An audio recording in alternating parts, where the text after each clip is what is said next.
Praise be to God. Hallelujah. Amen. This is our first English service. We thank God that you are here. We can share from God's word together. Let's pray. Precious Father, we thank you for this opportunity that you have given us, that we may speak your word, we may teach your word, guided by your Holy Spirit. We thank you for every one of us. You have enabled us to be in your sanctuary this morning. Open our hearts that we may receive from you that which you have prepared for us. Lord God, I pray that you allow the meditation of my heart and the words of my mouth to come before you, O God, and let it be acceptable before you. We thank you and give you praise in Jesus' name. Amen. We are talking about sacrifice, and also we want to understand what sacrifice is, and the valuable sacrifices that we offer to God.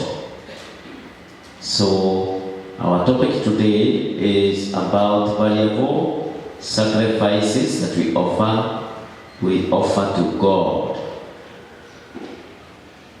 This is my first time to meet some of you in this service, because I've not preached in this service again. The first English service, not the Catholic. I've been preaching in other services. So possibly we might be having new people here. It's your first time to be in this service. Can I see by lifting your hand? Your first time. Oh, that's great. Let's welcome our visitors in Jesus' name. I hope you will be recognizing them later. The meaning of the word sacrifice. From Oxford Dictionary, sacrifice means an act of giving up something of value for the sake of something that is of greater value or importance. It also means the sacrifice, the practice or an act of killing an animal or a person, or surrendering a possession as an offering to a deity. I want to concentrate more on the first meaning of an act of giving something of value for the sake of something that is of greater value or importance. When we talk about sacrifice, we are referring to an act of giving something of value. And in our context, we are talking about giving something of value to our God. And as John Maxwell said, that there is no success without sacrifice. Indeed, as we will get a few examples, we will realize that you cannot be successful without sacrifice. Therefore, sacrifice is an act of faith. And in our context, we refer to faith in action. And faith in action is driven by the vision or the dream that one has. So, sacrifice, therefore, is an act of faith in action, which is driven by the dream one has in life. So this vision, therefore,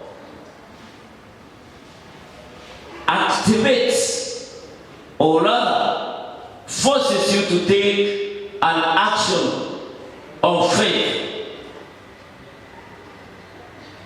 Because the vision that you have will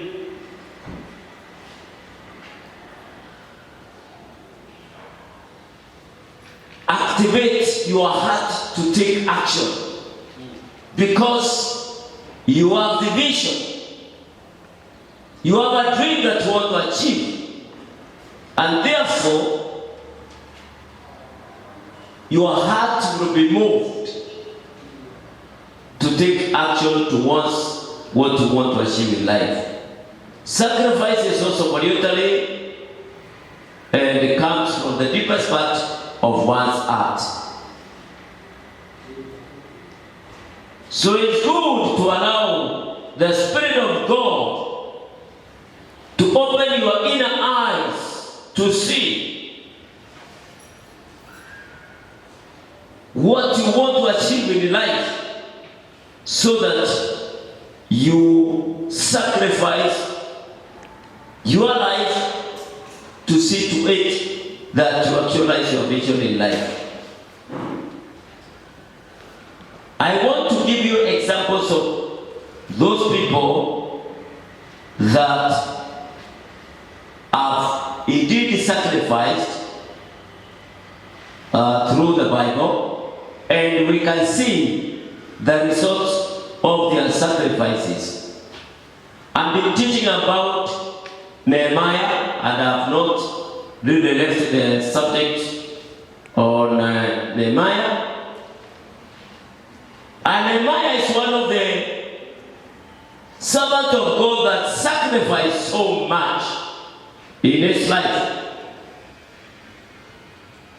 And even he dared to approach his king in view of the dream that he had of building the wall of Jerusalem, after he was told about how the wall of Jerusalem was in ruins and the gates were burnt, and therefore Nehemiah and the dream of building the wall of Jerusalem, even when he was a captive in Babylon. If you read from the book of Nehemiah, chapter number 4 and verses 6 to 9, you can see how Nehemiah really sacrificed his life for the sake of the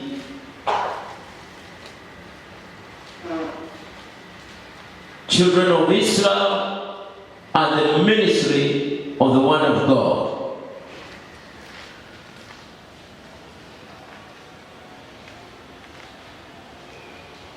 If you read from Nehemiah chapter number 4 verse 6, chapter number 4 verse 6 to 9, the Bible says, so we built the wall till all of it reached a half of its height, for the people worked with their heart. For the people worked with their heart. All their heart. For the people worked with all their heart. Of course, underline the word worked with all their heart. Total commitment, total devotion to the work of the Lord. And then in verse 7, but when Sanballat, Tobiah, the Arabs, the Ammonites, and the men of Ashdod heard that the repairs of Jerusalem has gone ahead, and that the gaps were being closed. They were very ugly.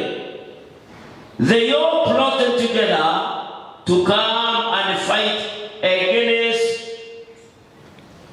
Jerusalem and start up trouble against it. Verse 9, but we prayed to God, and then they posted people into different areas of support. What am I saying here? Is that Nehemiah devoted or sacrificed his life together with the remnants of Judah to make sure that the wall of Jerusalem was completed, and indeed it was completed in 52 days. The opposition against Nehemiah and his team was so intensive and threatening. Nevertheless, they had sacrificed their lives for the greater achievement that was ahead of them. They sacrificed their lives. You realize that, in fact, let me read this, whereby they could not sleep. Day and night, they were doing the work. That is, which verse is that?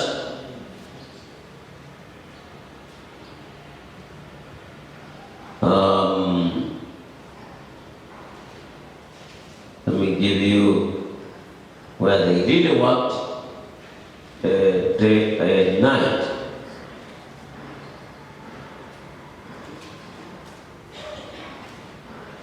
And they had put on their clothes all through, and they did not remove their clothes even when they are going for 5, chapter 5,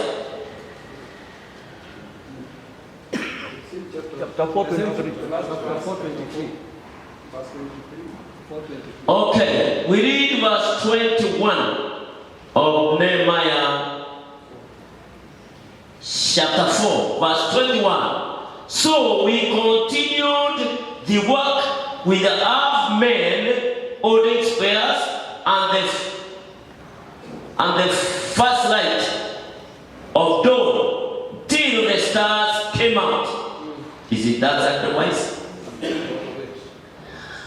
At that time, I, Nehemiah, also said to the people, have every man and his helper stay inside Jerusalem at night, so they can serve as guards by night and workmen by day. Isn't that sacrifice? Neither, note number verse 23, neither I, nor my brothers, nor men, nor the guards with me took off the cross, each and his weapon, even when we went for water. That is sacrifice. These people really sacrificed, so that they sacrificed their lives for the better value that was ahead of them. What was the better value or the greater value? It the restoration of the glory of God into the city of David, Jerusalem. That means Nehemiah had this vision because he saw that there was no glory of God in Jerusalem. People had no temple where they can worship. There was no more worship of God. They sacrificed their lives for the greater value of the worship of God in the temple of God, so that the glory of God can be returned back to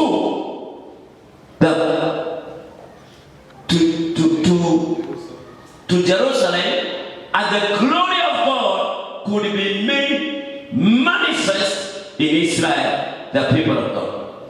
Amen, amen. So, from what we have learned, we realize there are three factors which I want you to embrace. That one, people were united and worked with all their heart. Nehemiah 4:6. People were united and worked with all their heart. Point number one. That means they are the same heart, the same vision, and they work together with all their heart.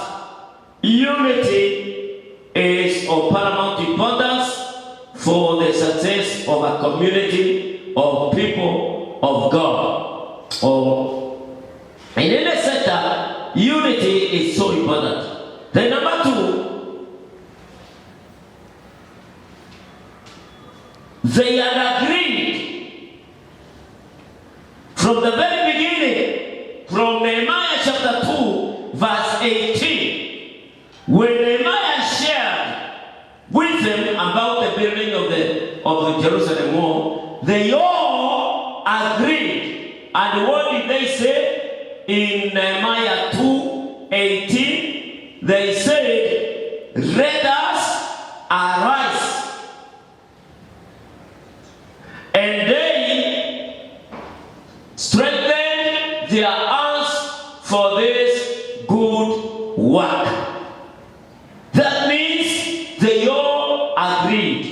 For any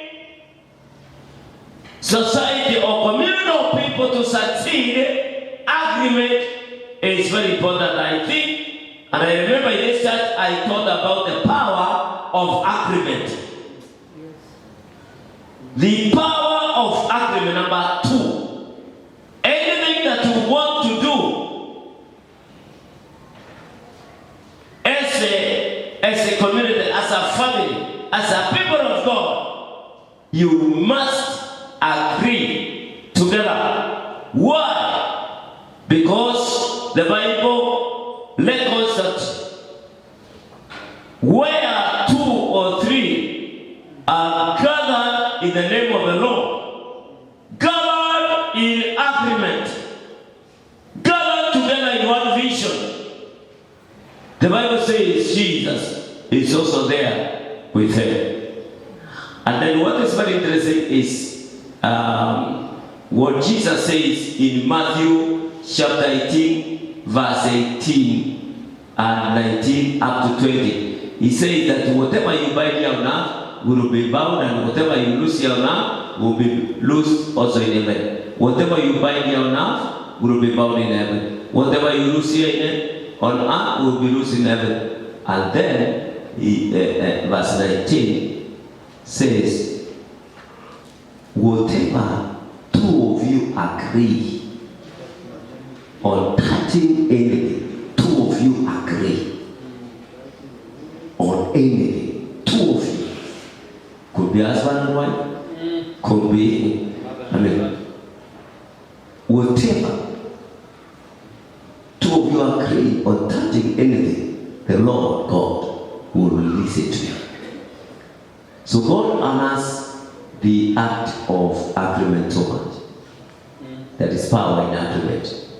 Remember, I don't want to go that direction, but agreement, they had agreed, so they moved on well, and they were successful. Then finally, Nehemiah 4 verse 9, when they were threatened, they also, but we prayed to our God. They prayed. 3 things I wanted you to note. 1, unity. 2, agreement. 3, prayer.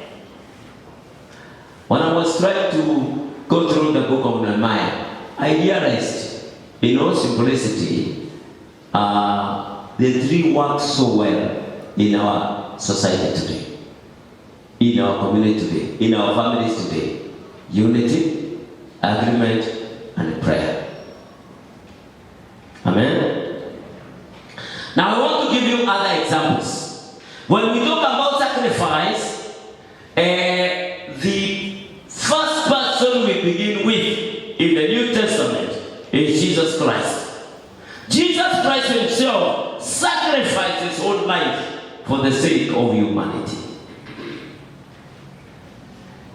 And he sacrificed his own life for the better or for the greater value of saving mankind.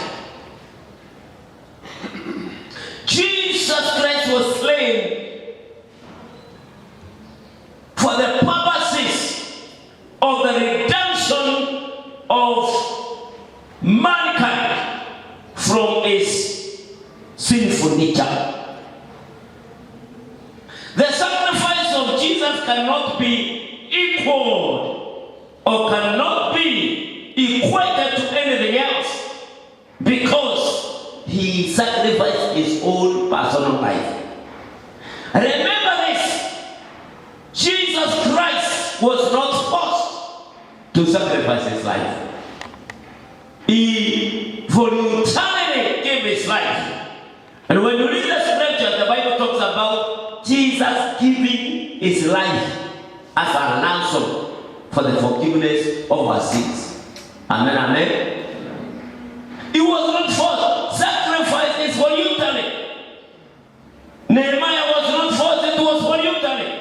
He sacrificed his life for the sake of the salvation of humanity.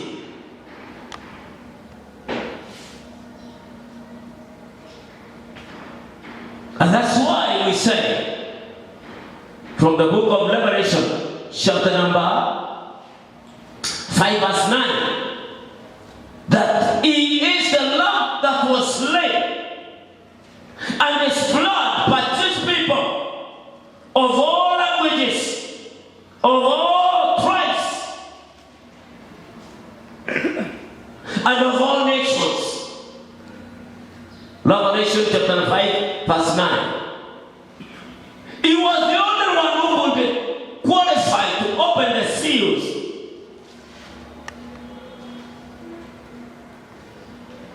From the book of God. And the Bible says he was slain. Amen. Another example, the apostles after Jesus ascended. They sacrificed their lives. So much so, the Apostle Paul, they sacrificed. And that's why we have received the gospel today. And I say, there is no success without sacrifice.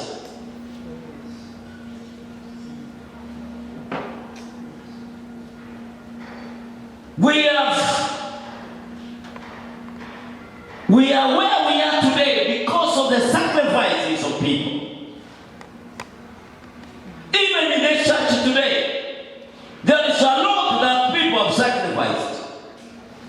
They have sacrificed their money for the greater value of the work of the ministry. People have given their money, even when they have none. They have continued to give, so that something of importance, something of greater value can be achieved in our society today and in the years to come. The building of SOP is nothing but sacrifices of people, not because they have a lot, but because they count it to be of greater importance. That's why they can sacrifice that their own lives. They are sacrificing so that somebody else can benefit. Jesus had to die so that other people may live. And he is calling upon us also to die so that others may live, by sacrificing whatever we are for the sake of others, for the sake of the kingdom of God. Apostles did a marvelous job, great and wonderful.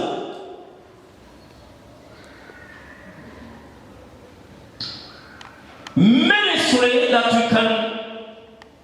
we can read from the Bible concerning the apostles. They really sacrificed. Amen, amen. Hello? I'm not going to point out one after the other, but most of the apostles, most of them, they sacrificed their lives even unto death. And most of them died in a very miserable way, if I can put it so.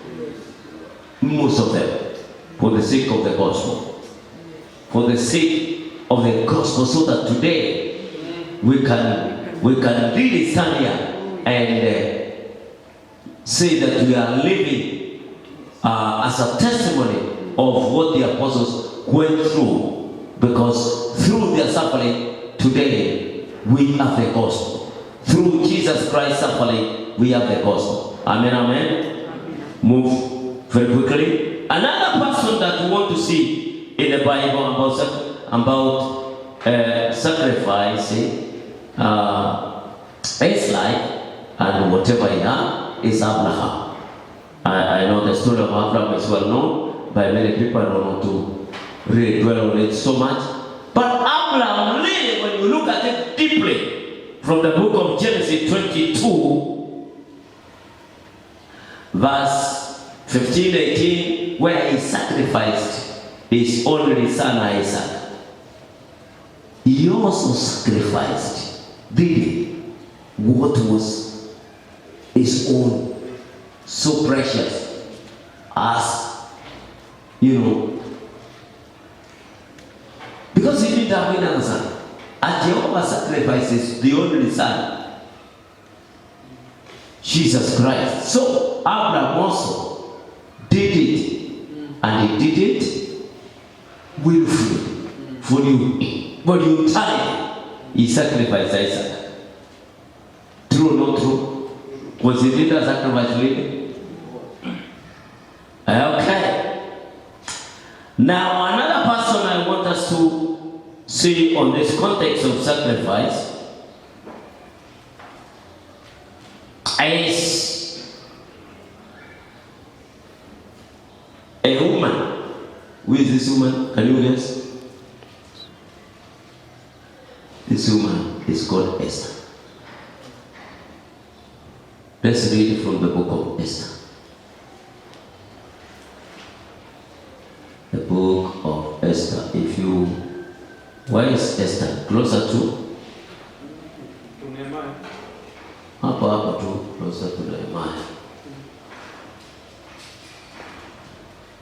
Esther. Let's read Esther chapter 4, verse 16.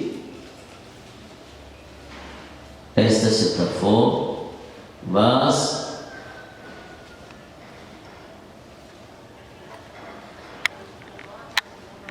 15.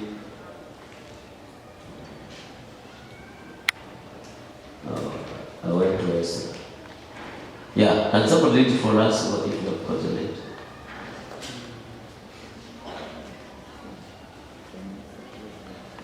Can you read Esther chapter 4:15?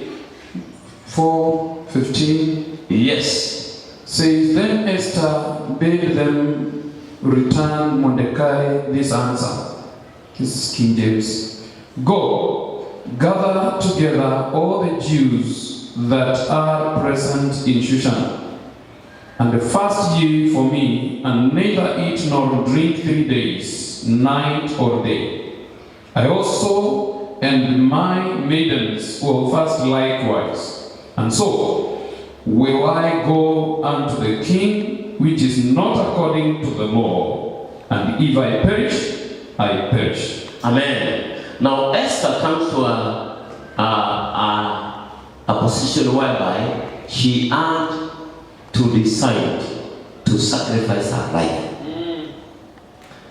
She was told by her uncle Mordecai that the entire community of Israel were to be destroyed by Haman. And because Esther was the queen or the king, and she was the only one who was a Jew in that palace, and when Mordecai learned that the children of Israel who worship the true God were to be destroyed, he approached Esther. Mordecai in this context is the uncle of Esther. Esther did not have parents. She was an orphan. But she gained favor before the eyes of the king, and she was married by the king.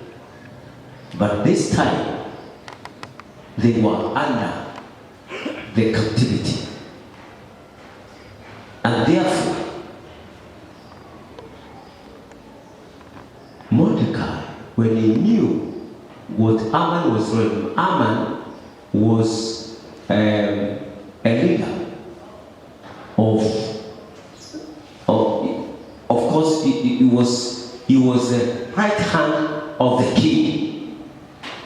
And therefore, he had decided to destroy this community of Israel. And Mordecai, being a man of God, and knew that he had a niece.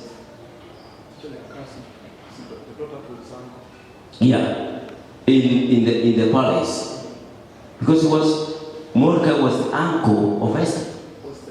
He sent the message to Esther to convey this message to the king so that Israel can be saved. You are getting it? But there were rules and regulations as to when the king should be seen by the queen. Not another time. It is the only appointed time of the king that the queen could see the king. But now Esther knew very well, if she makes an appeal to see the king when it is not the appointed time, she was risking her life. But she decided to do so. But she said, okay, Mordecai, my uncle, I have heard what you have said. I know it is very difficult. And she sent this message back to Mordecai. Alright? That is what we are now leading. Then Esther sent this reply to Mordecai. Go, gather together all the Jews who are in Susa and fast for me. Prayer and fasting. Fast for me. Do not eat or drink for how many days? 3 days, night and day. Very specific. Kuna kunywa maji. Hakuna kula chakula usiku na mchana siku 3. You fast for me. Listen to this. I and my mates will fast as you do. Esther is there also in that exercise of fasting and praying to God. Just as Nehemiah was there with the people, a leader with his people. I said the other day, it is very easy to teach people to do what is right, but it is another thing to do what is right. But these people, they were examples to their own people. Nehemiah was an example. He was there with them, doing whatever was required with them. Esther was fasting together with the maids, together with the Jews that were to be destroyed. And she said,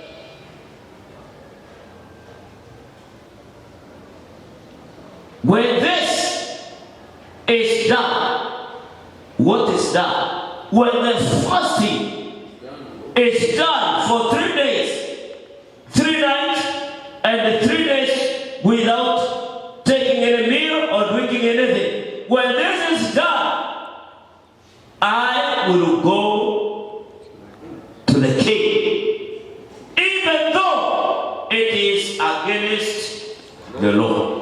I will break that law. If I perish, I perish. Total sacrifice. If I perish, I perish. Esther realized that sacrificing our life is of greater value in saving the entire community of Jews. And I said, there is no success without sacrifice. That is how success was achieved for the Jews that were living in that time. Because somebody had to sacrifice his life for the sake of others. Amen, amen. Are we together?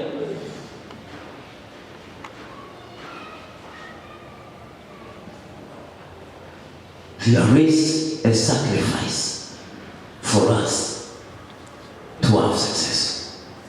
Success does not just come. It comes as a result of serious sacrifices. Serious sacrifices.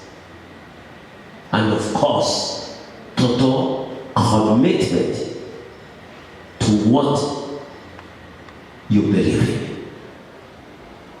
When you see the big picture, you are ready to sacrifice for you to achieve what you have seen. Esther saw the entire community of Jews, and she said, through prayer and fasting, God of heaven will do something. And he did. Esther received the success and the victory that she had seen through our fasting and prayer. When you sacrifice towards something, you must have a dream of what you want to achieve. You must have a vision on what you want to achieve. And that's why you want to sacrifice this, because you can visualize the greater value that is coming after you are sacrificed. Am I making sense to you? When you see the big picture that is ahead of you, then when you sacrifice, whatever you sacrifice is because you have a dream of what you want to achieve in life. So whatever sacrifice that you are releasing or you give, either in monetary form or in goods in kind or yourself, is because you can see the big picture that you want to achieve in life. The reason why most of the people do not succeed in life is because they don't see. They do not see the big picture through the dream that they have. When you dream, see the big picture that you want to achieve, so that you can sacrifice whatever it takes for you to achieve what you can see. Amen. Amen. What can you see when you close your eyes in your life? What you can see is what you sacrifice. Bwana sasa. Amen. What you can see is what you can sacrifice, because you can see the big picture. We saw the big picture. God in the center of your place many years, and we said we will sacrifice our money, we will sacrifice our resources, so that we achieve the big picture that we can see. And that is why the dream is being fulfilled this side of the church, because of the big picture that we saw. See the big picture. See it. Open your inner eyes and see the big picture. It will drive you to sacrifice more and more. When you don't see the big picture, sacrifice will be a story of the past. But when you see the big picture, you will strive, you will work very hard to achieve the reality of the big picture that you have seen in your vision, in your dream. Hello? Praise God. When you want to get married, you must see the big picture. You must see yourself as a married person. You must see yourself living together with your wife and children. If you want to purchase a property, you must see the big picture of that property, of that house you want to purchase, of that house you want to build. The big picture that you see will drive you to make sacrifices day and night until you achieve the big picture that you can see. Hallelujah. Precious Father, we thank you. We give you honor and glory. Open our eyes that we may see that big picture through our dreams and visions, so that we can sacrifice for it in our families, in our lives, as a church.